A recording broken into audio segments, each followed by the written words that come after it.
मातृभूमि की जय। भारतवर्ष में जिस तरह से युवा कौटिल्य को आगे बढ़ाने के लिए, निरंतर गतिशील बनाने के लिए आदरणीय मोदी जी कार्य कर रहे हैं, वो अत्यंत प्रशंसनीय है। हमारे युवाओं को ध्यान देना पड़ेगा, निराशा को छोड़ना पड़ेगा, निराशावादी व्यक्तियों से दूरी बनानी पड़ेगी। हम आशावादियों के बीच जब बैठेंगे तभी हमारा कल्याण संभव है, और जब आपका कल्याण होता है तो राष्ट्र का भी कल्याण होता है। आप सभी लोगों को ये ध्यान देना पड़ेगा कि जाति को छोड़कर आगे बढ़ना पड़ेगा, क्योंकि जाति का सबसे बड़ा जो विनाश का कारण बन जाता है वो ये होता है कि कोई व्यक्ति अगर आगे बढ़ रहा है तो उसी कास्ट का है तो वो उसको बढ़ने देना नहीं चाहता है, क्योंकि वो ये सोचता है कि अगर ये बढ़ जाएगा तो हम कहाँ जाएंगे। मगर ऐसा नहीं होता है। जब आप आगे बढ़ना चाहेंगे तो आप बढ़ेंगे, और जो योग्य व्यक्ति दूसरा आगे बढ़ना चाहता वो बढ़ेगा। जिसको ईश्वरीय देन होती है वो आगे बढ़ता है और आगे बढ़ेगा।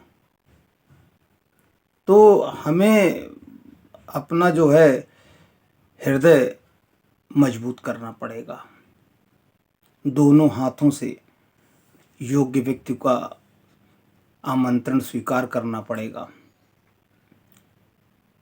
तभी देश भी अग्रणी बनता है। युवा कौटिल्य को भी इस बात पर ध्यान देना पड़ेगा कि आज से 70 के दशक में हमारे वहाँ नौकरी लोग करना नहीं चाहते थे, करते नहीं थे, क्योंकि सब आत्मनिर्भरता की से लदे हुए थे। आज देखते हैं कि फिर वो समय वापस लौटा है आदरणीय मोदी जी के कालखंड में, कि आज युवा जो है टाटा, अंबानी, अडानी बनने के लिए आतुर रहता है, क्योंकि युवाओं को आगे बढ़ने के लिए, उनको अपनी इच्छाओं को पूर्ति करने के लिए नए नए उद्योग लगा सकते हैं कि जिस में उनका मतलब जाने की इच्छा है, मंशा है, इंटरेस्ट हो रहा है, वो उसमें जा सकते हैं। आज समय में बदलाव आया है, परिवहन से लेकर के रेल मार्ग से लेकर के हवाई यात्रा सब जगहों पे बदलाव आया। आप एक दूसरे से कनेक्ट हो गए हैं, कनेक्टिविटी बढ़ गई है, तो आप यहाँ से वहाँ जा भी सकते हैं। और जब आप आत्मनिर्भर बनेंगे, स्वयं में स्वाभिमान लाएंगे, क्योंकि स्वाभिमान अलग होता है, घमंड और अहंकार एक दूसरे से जुड़े रहते हैं। ये कहीं भी पैदा हो सकता है, किसी के परिवार में पैदा हो सकता है, इसको ज़बरदस्ती थोपा नहीं जाता है, क्योंकि जैसे बच्चे जिस संस्कार में रहते हैं, जहाँ जैसा वातावरण मिलता है, बच्चे वैसे ही सीखते हैं। बच्चों को जो सीखने की पावर होती है वो अत्यधिक तीव्र होती है। उनके सामने अगर कोई गलत काम भी आप कर देंगे तो बच्चे उसको तुरंत अनुसरण कर लेंगे। ये तो आपको देखना है कि संस्कारवान बनाना है या संस्कार विहीन बनाना है। संस्कारवान बनाना चाहते हैं तो आप उसमें अपने बच्चों पर भी ध्यान दीजिए। बच्चे कहीं बाहर से नहीं सीख के आते हैं। हम लोग जो है कहीं अमेरिका से आयात नहीं हुए थे। परिवार के जो संस्कार मिले उसी संस्कारों को आगे बढ़ा रहे हैं। जो मिलता है उसी में प्रसन्न रहने का प्रयास करते हैं।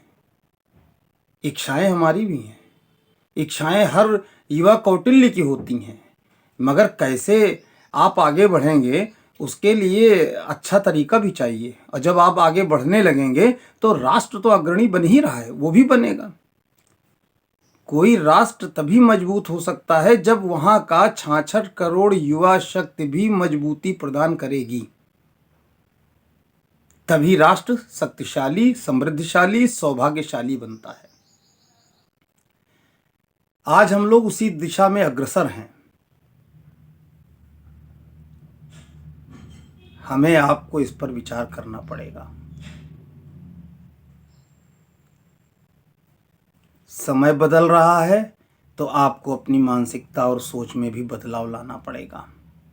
यदि आप नहीं बदल पाएंगे तो राष्ट्र की धारा में बह भी नहीं पाएंगे।